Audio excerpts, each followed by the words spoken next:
गोरखपुर नाम का एक गांव हुआ करता था। उस गांव में ज्यादा लोग नहीं रहते थे। उस गांव में एक गर्भवती विधवा औरत रहती थी। उस औरत का नाम कमला था। कमला अपने घर में अकेली रहती थी। उसके पति की सारी जायदाद उसके नाम हो गई थी, पर सभी गांव वाले उस औरत को मनहूस औरत समझा करते थे और सभी उससे नफरत किया करते थे। एक बार कमला राशन की दुकान पर खाने का सामान खरीदने जाती है। भैया जी, जरा 1 किलो दाल चावल देना। अरे हाय हाय हाय हाय हाय हाय! अरे मनहूस औरत, मेरी दुकान में अपशुगन करवाने आ गई क्या? हैं? चल जा यहाँ से। मैं कुछ नहीं देने वाला हूँ तुझे। भाग भाग यहाँ से, चल जा, निकल। भैया जी, ऐसा मत कहिए। मैं गर्भवती हूँ, मुझे खाने की बहुत जरूरत है। मुझे खाना दे दीजिए। दुकानदार कमला को वहां से धक्के मारकर भगा देता है। तभी कमला रोते रोते उस गांव के किन्नरों के इलाके में आ जाती है।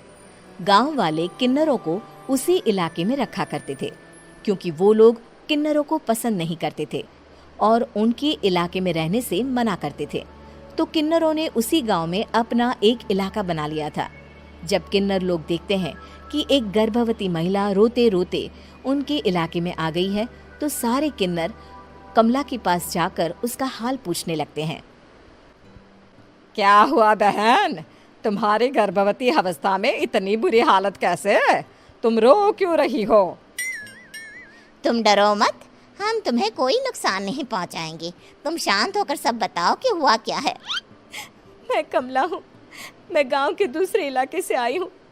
2 महीने पहले ही मेरे पति की मौत हुई है। मुझे गांव के लोग मनहूस मानते हैं, क्योंकि मैं विधवा हूँ और गर्भवती भी। वहाँ के लोग मुझे खाने के लिए कुछ बेचने के लिए भी तैयार नहीं, जिससे मेरा गुजारा नहीं हो रहा था। कोई बात नहीं कमला, हम तुम्हारा ख्याल रखेंगे। किन्नर लोग कमला को एक खाली घर में रहने के लिए जगह दे देते हैं और उसकी देखभाल भी करते हैं।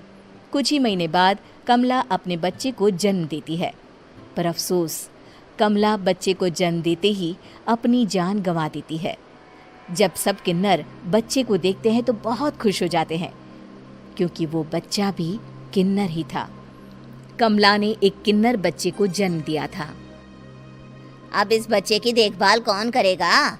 हम तो इस बच्चे को गांव के दूसरे इलाके में भी नहीं भेज सकते। और तो क्या हुआ, इस बच्चे की माँ नहीं रही तो हम इसे पालेंगे। अब ये हमारे इलाके में रहेगा, हमारे साथ रहेगा। फिर वो किन्नर उस किन्नर बच्चे को गोद ले लेते हैं, उसका नामकरण कराते हैं। उस किन्नर बच्चे का नाम शक्ति रखा जाता है। देखते ही देखते शक्ति बड़ी होने लगती है। उसके रंग रूप बहुत सुंदर थे। वो बहुत सुंदर किन्नर दिखती है। एक दिन शक्ति एक किन्नर से पूछती है, माँ जी सुनिए ना, ये गांव के दूसरे इलाके में भी तो लोग रहते हैं, तो हम वहाँ क्यों नहीं जाते? हम उनसे अलग क्यों रहते हैं? शक्ति, क्योंकि वो लोग हमारे जैसे नहीं, वो लोग हमें पसंद नहीं करते, इसीलिए हम उनसे अलग रहते हैं। क्यों? वो हमें क्यों पसंद नहीं करते?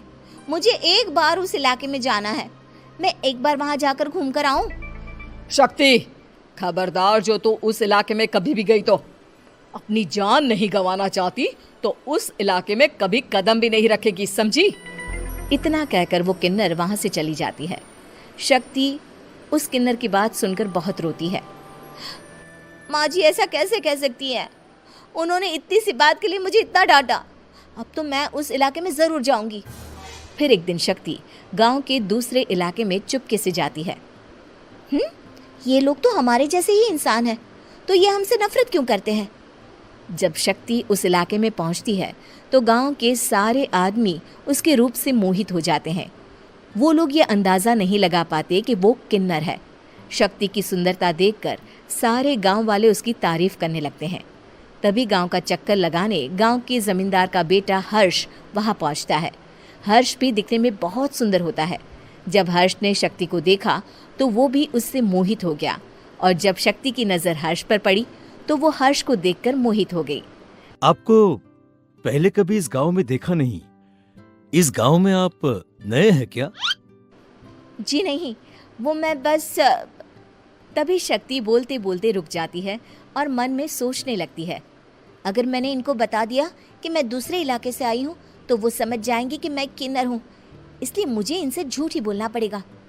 शक्ति हर्ष को कहती है, जी हाँ, मैं इस गांव में नई आई हूँ, यहाँ अकेली रहती हूँ। वैसे आप कौन है? आप भी इसी गांव में रहते हैं?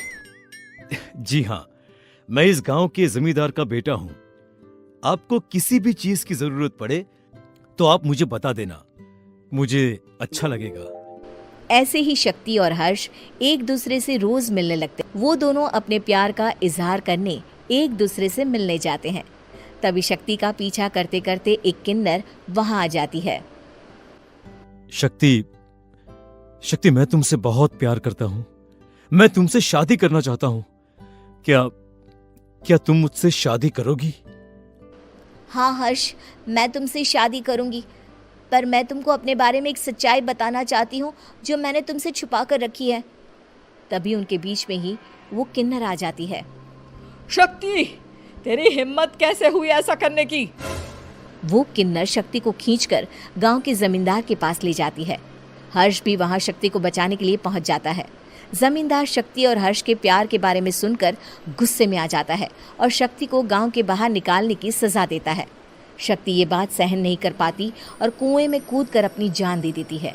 जमींदार हर्ष की शादी गांव की एक लड़की से करवा देता है, पर हर्ष इस शादी से खुश नहीं होता।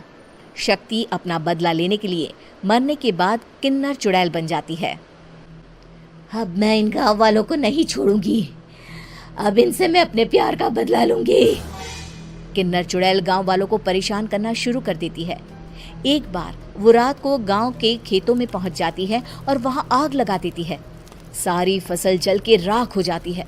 जब एक आदमी रात को उठकर देखता है कि खेत में आग लग गई है तो वो वहां पहुंच जाता है। वो देखता है कि खेतों के बीचों बीच एक किन्नर चुड़ैल खड़ी है और वहां खड़े होकर ताली बजा रही है। गांव वाला किन्नर चुड़ैल को देखकर बेहोश हो जाता है। जब सुबह उस आदमी को होश आता है तो वो सीधा जमींदार के पास जाता है।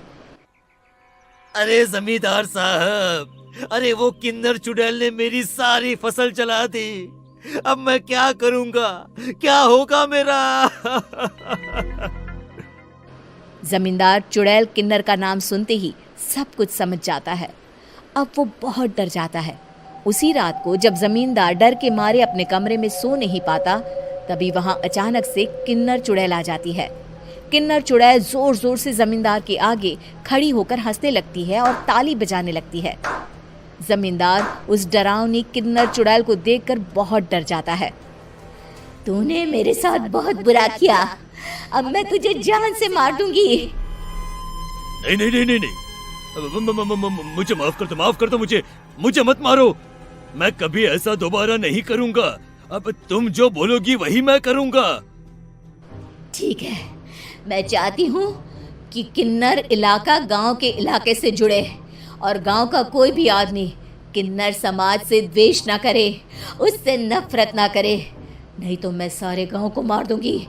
और तुम गांव में एक नया कानून बनाओ कि अगर किसी ने भी किन्नर समाज को हानि पहुंचाने की कोशिश भी करी या इनसे भेदभाव करने की भी कोशिश करी तो उनको कड़ी से कड़ी सजा मिलेगी। हाँ हाँ हाँ हाँ, मैं ऐसा ही करूंगा। तुम जो बोलोगी वो मैं करूंगा, पर मुझे जाने दो प्लीज। तब वो किन्नर चुड़ैल वहां से चली जाती है। गांव का जमींदार किन्नर चुड़ैल का कहा मानते हुए दोनों इलाकों को एक कर देता है और नया कानून भी लागू कर देता है। तब से वहां किन्नर समाज और बाकी गांव वाले शांतिपूर्वक रहने लगते हैं।